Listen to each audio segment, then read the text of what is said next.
Hey, I'm Paul Stokes. I'm one of the directors at FlexABL, an invoice finance business based in Warwick. So tell me more about your business and what that involves.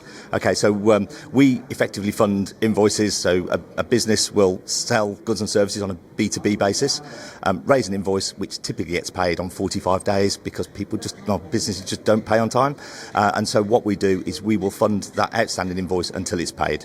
We find that payment terms are just getting stretched more and more. So what we do is becoming all the more relevant. And we help businesses in all kinds of situations. So those that are perhaps struggling for cash, where we could just release cash flow, release working capital and help them out. But also invoice finance works really well for growing businesses. So we look at both ends of the scale. We kind of at that, I wouldn't say the rescue end, but that's where we are. We're helping business owners out, and we're very much about helping the business owner.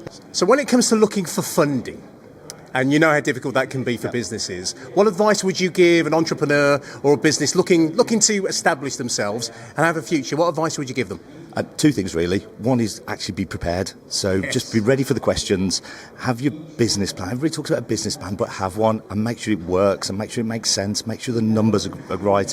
Make sure you know your numbers, you know your margins, you know what your overheads are going to be. Know the timings of payments. Timings are critical because that's where your cash comes from. And everybody says cash is king, and it's a cliche, but it's true. And the second thing is just don't give up.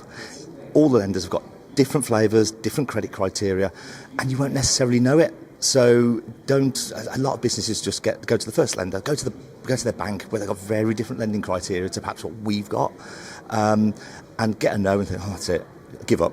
And so the almost like the biggest message is don't give up. Perhaps use a commercial finance broker because they know the market. They'll be able to assess what your requirements are. Those two pieces of advice really. Oh, sage advice, and that seems to be a theme actually. Don't give up. Really good to talk to you. Thanks for joining us. Great to meet you, Brody.